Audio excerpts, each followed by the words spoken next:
आपको शायद मेरी बात पर यकीन न हो, लेकिन जीवन में आपने आज तक जितनी भी परेशानियों का सामना किया है, वे सभी आपके अपने दिमाग ने पैदा की हैं।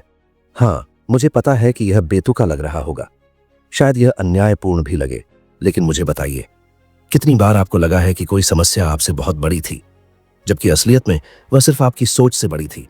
एक सीधा साधा सच जिसे बहुत कम लोग स्वीकार करते हैं वह यह है, एक कमजोर मन छोटी बाधाओं को भी असंभव दीवारें बना देता है, जबकि एक शक्तिशाली मन सबसे बड़ी त्रासदियों को भी अगले स्तर तक पहुंचने के लिए सीढ़ियों में बदल देता है। और मैं चाहता हूं कि आप खुद को जवाब दें, मुझे नहीं। आपने केवल यह मानकर कि आप सक्षम नहीं थे, कितने अवसर नष्ट कर दिए हैं। कितनी बार आपने कोशिश करने से पहले ही खुद को बर्बाद कर लिया है। कितनी बार आप उन बहानों के पीछे छिपे हैं जो तार्किक लगते थे, लेकिन असल में छिपे हुए डर के सिवाय कुछ नहीं थे। मैंने मानव सफलता की दशकों की जांच और अपने समय के सबसे शक्तिशाली लोगों के साक्षात्कार के दौरान सीखा है कि कोई निश्चित भाग्य नहीं होता, केवल एक प्रशिक्षित मन की शक्ति होती है जो किसी भी कठिनाई को पार कर सकती है। और आज मैं आपको ठीक ठीक दिखाऊंगा कि उस मन का निर्माण कैसे करें, क्योंकि अंततः आप समस्याओं से नहीं लड़ रहे हैं, आप अपने सीमित संस्करण से लड़ रहे हैं। और जब आप उस संस्करण को जीत लेंगे तो दुनिया में आपको रोकने वाला कुछ भी नहीं बचेगा।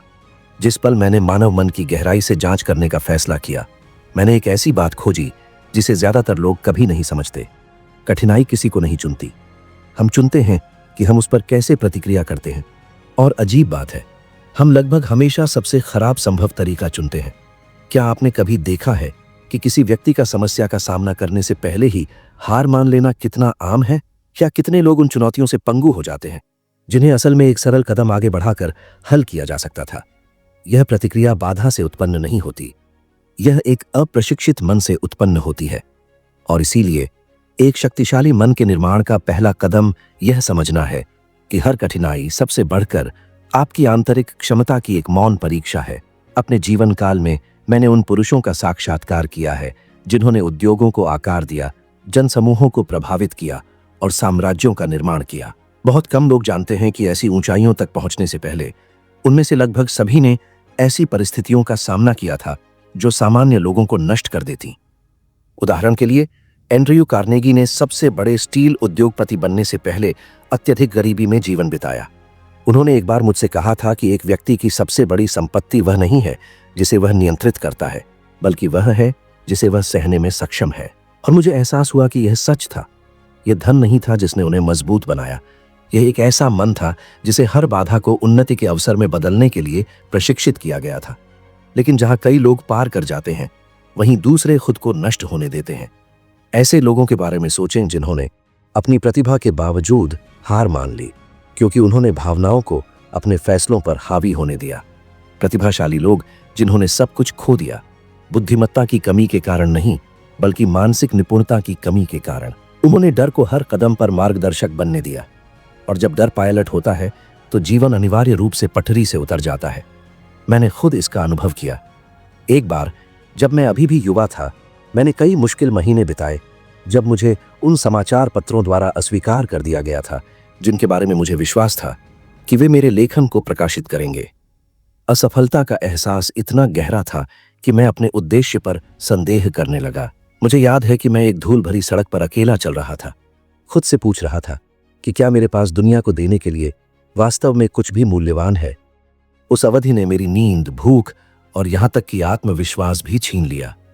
लेकिन उन दिनों में से एक दिन मुझे एक ऐसी बात का एहसास हुआ जिसने सब कुछ बदल दिया। मैं एक अस्थायी बाधा को एक स्थायी दंड बनने दे रहा था। अचानक मुझे शर्म और स्पष्टता का मिश्रण महसूस हुआ। इस बात की शर्म कि मैंने अस्वीकृति को यह तय करने दिया कि मैं कौन था, और इस बात की स्पष्टता कि दुनिया में किसी को भी मेरी दृष्टि पर आदेश देने का अधिकार नहीं था सिवाय मेरे खुद के। वह भावना जो गहरे दुख के रूप में शुरू हुई थी, एक स्वस्थ प्रकार के क्रोध में बदल गई जिसने मेरे दृढ़ संकल्प को फिर से जगा दिया।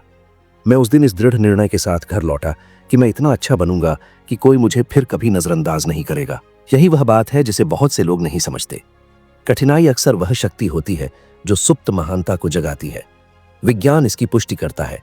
अध्ययनों से पता चलता है कि मध्यम चुनौतियों के अधीन रहने वाले लोग अधिक भावनात्मक लचीलापन, बेहतर समस्या समाधान कौशल और अनुकूलन की अधिक क्षमता विकसित करते हैं। कठिनाई मन को वैसे ही आकार देती है जैसे वजन मांसपेशियों को आकार देते हैं। यह असहज होता है, इसमें प्रयास की आवश्यकता होती है, लेकिन यह शक्ति पैदा करता है। अंतर इस बात में है कि आप उस वजन की व्याख्या कैसे करते हैं, दंड के रूप में या प्रशिक्षण के रूप में। और यह वह सवाल है जिसने मेरे हजारों पाठकों के जीवन को बदल दिया है। आपने अपनी कठिनाइयों की व्याख्या कैसे की है? क्या उन्हें निराशाजनक त्रासदियों के रूप में देखा है, या अपनी मानसिक शक्ति को बढ़ाने के निमंत्रण के रूप में? ध्यान दें कि ज्यादातर लोग अपनी खुद की स्थिरता को सही ठहराने के लिए आंतरिक कथाएं गढ़ते हैं। मैं बदकिस्मत हूं, मैं पैसों के मामले में अच्छा नहीं हूं, मेरे साथ हमेशा सब कुछ गलत होता है। और इन वाक्यांशों के बारे में सबसे खतरनाक बात निराशावाद नहीं है, यह है कि मन उन पर विश्वास कर लेता है। मनोविज्ञान का विज्ञान साबित करता है, बार बार के विचार भावनात्मक पैटर्न बनाते हैं जो निर्णयों को आकार देते हैं, और निर्णय नियति को आकार देते हैं। आप शायद इसी क्षण वह जीवन नहीं जी रहे हैं जिसकी आप इच्छा रखते हैं, बल्कि वह जीवन जी रहे हैं जिसे आपके विचारों ने अनुमति दी है। इसलिए मैं आपको व्यावहारिक रूप से चुनौती देना चाहता हूं। अगले 3 दिनों के लिए एक ऐसी कठिनाई चुनें जो आपको परेशान कर रही है।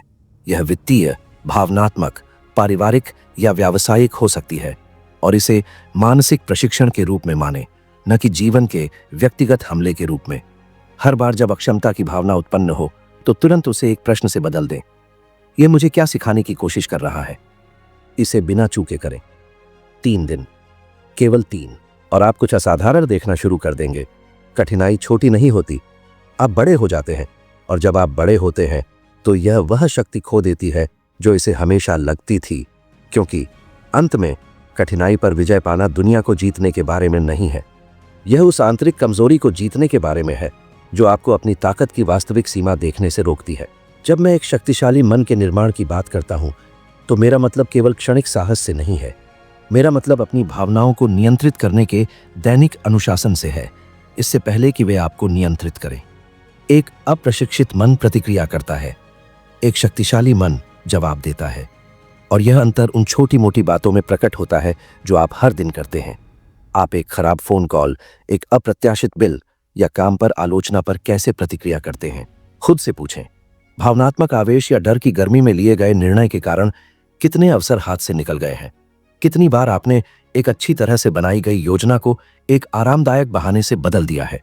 मैंने अपनी जांच, साक्षात्कारों और अनुभवों के जीवन में सीखा है कि भावनात्मक निपुणता जानबूझकर किए गए अभ्यास से पैदा होती है। यह रहस्यवाद नहीं है, यह प्रशिक्षण है। आप अपने मन को हार को सही ठहराने की प्रवृत्ति का विरोध करके प्रशिक्षित करते हैं, असफलता की कहानी को उन प्रश्नों से बदलकर जो तर्क को मजबूर करते हैं। मैं यहां क्या सीख सकता हूं? अगला कदम क्या है, चाहे वह कितना भी छोटा क्यों ना हो? मैं अब कौन सी परिकल्पना का परीक्षण कर सकता हूं? ये सरल प्रश्न निराशा के चक्र को बाधित करते हैं और समाधान के तंत्र को सक्रिय करते हैं। एलेनोर रूजवेल्ट का उदाहरण लें, एक ऐसी महिला जो 1884 और 1962 के बीच तीव्र सार्वजनिक और निजी दबावों में रहीं। वह न्याय के डर के आगे झुक सकती थीं, लेकिन उन्होंने कठिनाई को कार्रवाई में बदलने का चुनाव किया। अपनी आवाज का उपयोग करना, हर हमले से सीखना और बौद्धिक और भावनात्मक अनुशासन की छोटी दैनिक आदतों के माध्यम से अपने प्रभाव का पुनर्निर्माण करना।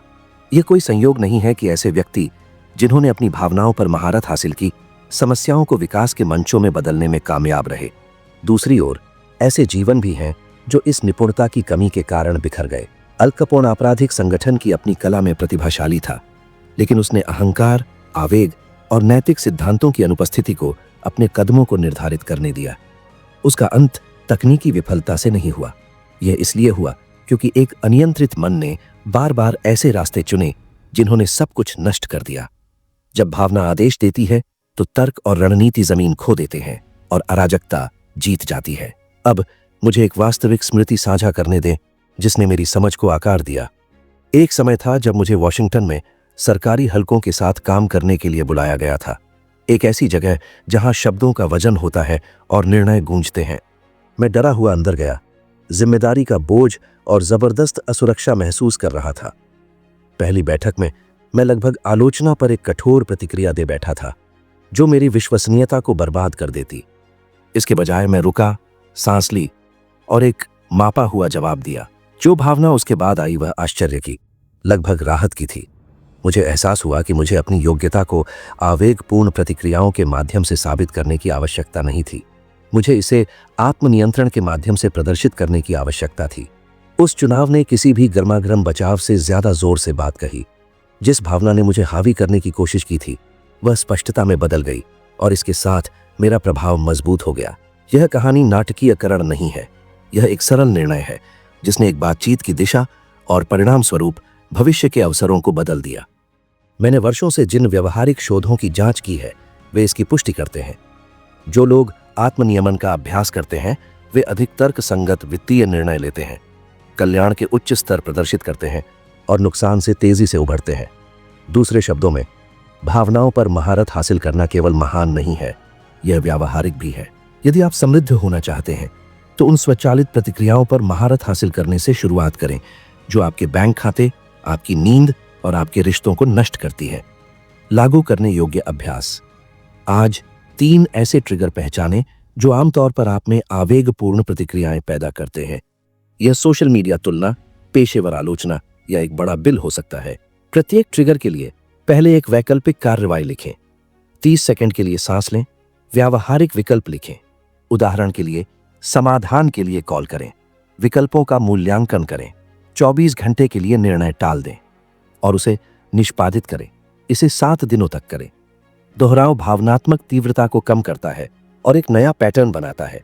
प्रतिक्रिया करने के बजाय आप जवाब देते हैं। 7 दिनों में आश्चर्य राहत में बदल जाएगा, 1 महीने में आत्मविश्वास में। याद रखें, सच्ची मानसिक शक्ति डर का न होना नहीं है, बल्कि उसे महसूस करने की क्षमता है, बिना उसे अपनी कहानी लिखने दिए। जब आप प्रतिक्रिया देने के बजाय जवाब देना चुनते हैं तो जीवन एक अप्रत्याशित दुश्मन होने के बजाय एक प्रशिक्षण मैदान बन जाता है जहां आप हर कदम पर खुद को मजबूत करते हैं। ऐसा आज ही करें और प्रतिकूलता धीरे धीरे एक बाधा होना बंद कर देगी और आपकी मुख्य शिक्षिका बन जाएगी। एक शक्तिशाली मन के निर्माण में एक निर्णायक बिंदु है मानसिक एकाग्रता को एक ऐसे लेंस की तरह निर्देशित करने की क्षमता जो प्रकाश को तब तक केंद्रित करता है जब तक कि वह आग उत्पन्न न कर दे। अधिकांश लोग मानते हैं कि वे अवसरों, संसाधनों या अनुकूल परिस्थितियों की कमी के कारण असफल होते हैं, लेकिन सच्चाई बहुत सरल है और साथ ही कहीं अधिक असहज भी है। वे असफल होते हैं क्योंकि वे अपनी ही मानसिक ऊर्जा को बिखेर देते हैं। वे एक विचार से दूसरे पर कूदते रहते हैं, चीजों को शुरू करते हैं लेकिन उन्हें खत्म नहीं करते और हर कदम पर खुद पर संदेह करते हैं। वे एक असाधारण नियति चाहते हैं लेकिन वे एक खंडित मन बनाए रखते हैं जो एक दृष्टि को अंत तक बनाए रखने में असमर्थ है, और इसे महसूस किए बिना वे छोटी छोटी विचलनों को आत्मविनाश के बड़े कार्यों में बदल देते हैं। मैंने दशकों के दौरान यह खोजा है कि ध्यान सबसे उपेक्षित मनोवैज्ञानिक शक्तियों में से एक है।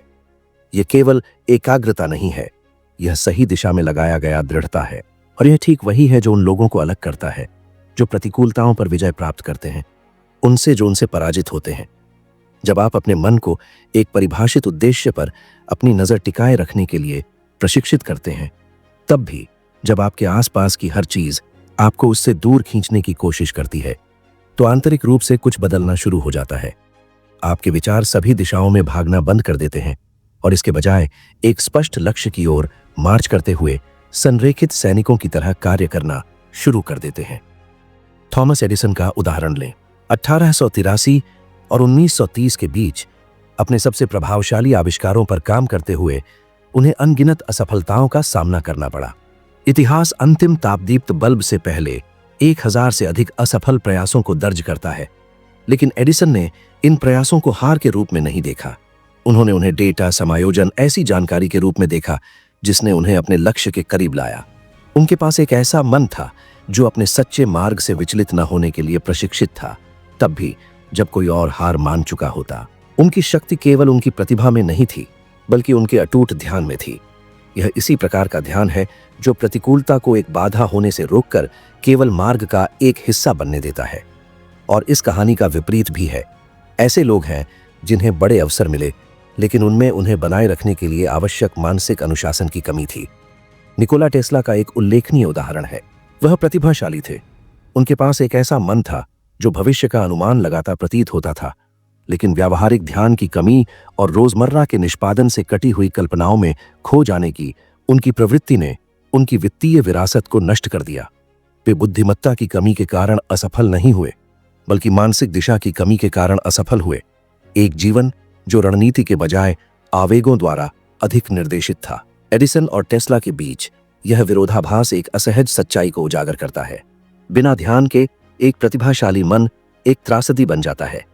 असाधारण प्रतिभा के बिना एक केंद्रित मन एक शक्ति केंद्र बन जाता है। मैंने स्वयं इसे तब फर्स्ट हैंड अनुभव किया जब मैंने विजय का नियम लिखना शुरू किया। उस काम को पूरा करने में 20 साल लगे। 20 साल।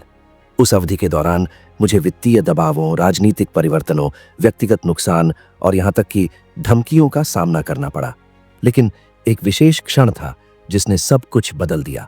मैं सबसे नाजुक अध्यायों में से एक लिख रहा था और समय और खर्चों के दबाव में मैंने तत्काल स्थिरता की गारंटी देने वाली नौकरी स्वीकार करने के लिए परियोजना को लगभग छोड़ दिया था। मुझे बनते होने का हताश एहसास याद है। एक तरफ व्यावहारिक आवश्यकता, दूसरी ओर वह दृष्टि जिसे मैं वर्षों से धारण किए हुए था। मुझे अपने सीने पर एक भारीपन महसूस हुआ, जैसे मैं अपने ही उद्देश्य को धोखा देने वाला था। मैं कांपते हाथों से मेज पर बैठ गया और एक सरल प्रश्न पूछा, अगर मैं अभी हार मान लेता हूं तो 10 साल बाद मुझ में क्या बचेगा? उत्तर एक मजबूत, लगभग दर्दनाक भावनात्मक प्रहार के रूप में आया, केवल पछतावा ही बचेगा। इससे मुझे पीड़ा और शक्ति का मिश्रण मिला, मानो एक आंतरिक धागा अपनी सीमा तक खिंच गया था और टूटने का फैसला नहीं किया था।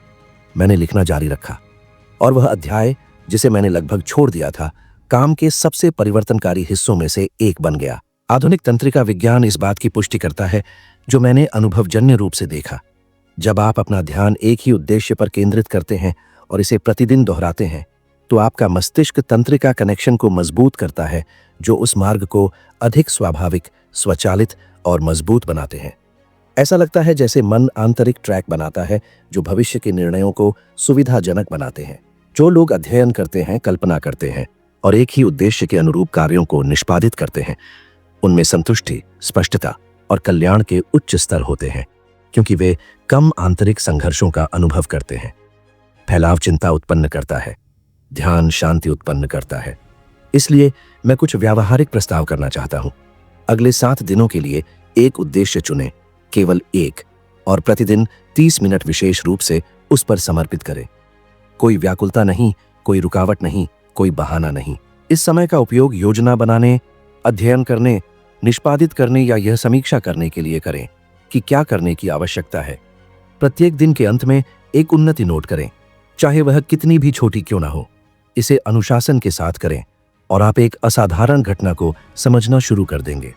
आपका मन जो पहले बिखरा हुआ था, इस उद्देश्य के इर्द गिर्द सहज रूप से व्यवस्थित होना शुरू हो जाएगा।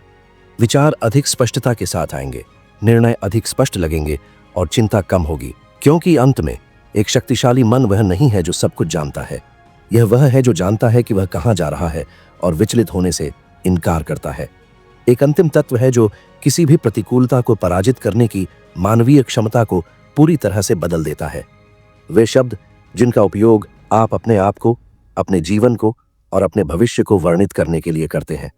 बहुत कम लोग अपने व्यक्त विचारों में वे चुपचाप जो शक्ति रखते हैं उसे महसूस करते हैं। वे कहते हैं मैं नहीं कर सकता, और मस्तिष्क तुरंत इसकी पुष्टि करने के लिए औचित्य खोजना शुरू कर देता है। वे कहते हैं यह मुश्किल है, और मन इसे पीछे हटने के आदेश के रूप में व्याख्या करता है।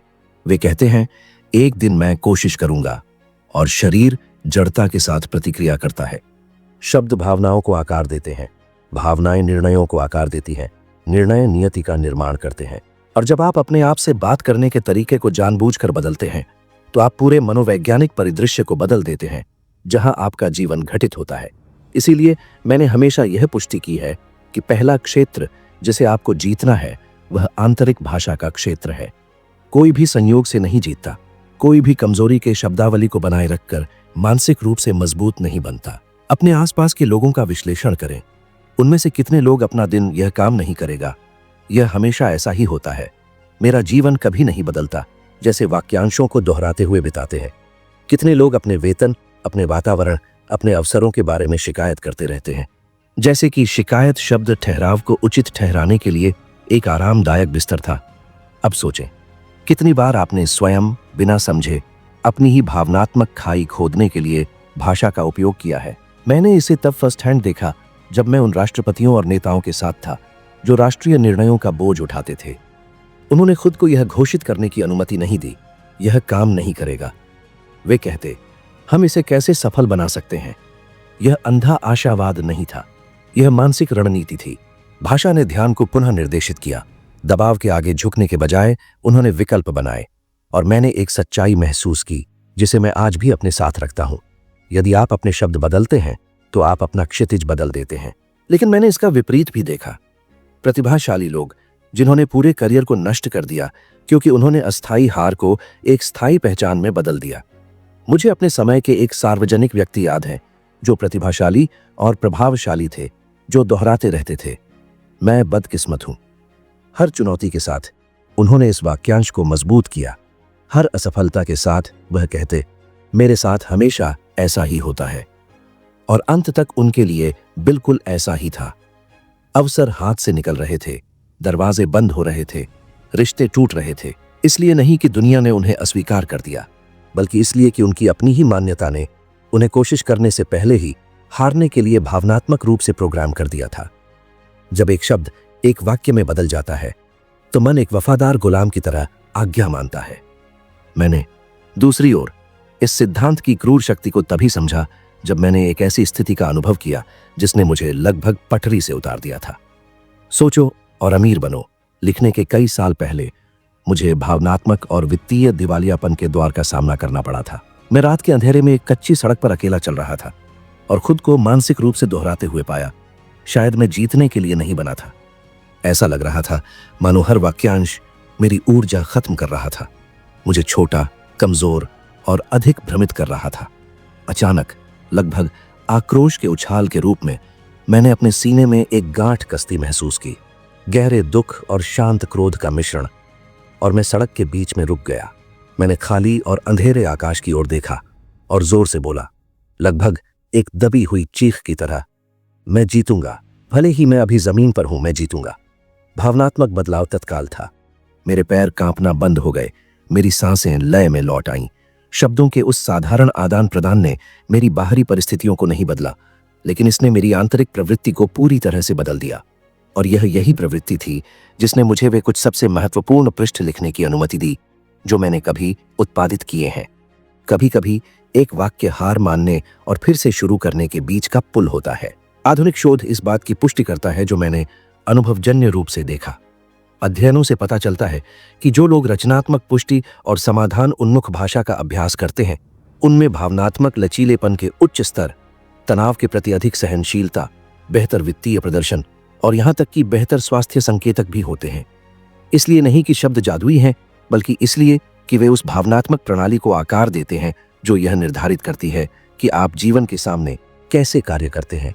शब्द मानसिक अवस्थाएं बनाते हैं और मानसिक अवस्थाएं संभावनाएं बनाती हैं। इसीलिए मैं कुछ ऐसा प्रस्तावित करना चाहता हूं जो प्रतिकूलताओं से निपटने के आपके तरीके को गहराई से बदल सकता है। अगले 3 दिनों के लिए हर नकारात्मक वाक्यांश को एक सकारात्मक, प्रगति उन्मुख वाक्यांश से बदले। जब आपका मन कहे कि यह मुश्किल है तो जवाब दें, इसके लिए एक रणनीति की आवश्यकता है और मैं उसे ढूंढ लूंगा। अगर आपके दिमाग में मैं नहीं कर सकता आता है तो उसे मैं अभी तक नहीं कर सकता से बदल दें। जब आप सोचते हैं कि मेरी किस्मत खराब है तो घोषणा करें, मैं अपने अवसर खुद बनाता हूं। ऐसा जानबूझकर करें, भले ही शुरुआत में यह अप्राकृतिक लगे। 3 दिन के भीतर आप अपनी भावनात्मक स्थिति में बदलाव महसूस करेंगे। 1 सप्ताह में आपके निर्णय बदल जाएंगे और 1 महीने के भीतर आपका जीवन सही दिशा में आगे बढ़ना शुरू हो जाएगा।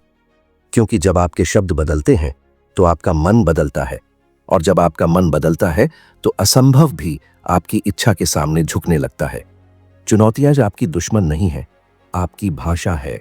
और एक बार जब आप इस पर महारत हासिल कर लेते हैं तो कोई भी चुनौती इतनी बड़ी नहीं होगी जो आपको हरा सके। सबसे महत्वपूर्ण बात जो मैं चाहता हूं कि आप याद रखें, वह सरल होते हुए भी गहरी है।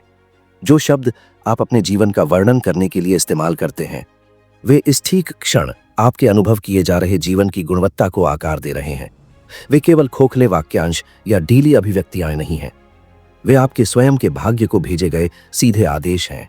जब आप अपने शब्द बदलते हैं तो आप अपने सोचने का तरीका बदलते हैं।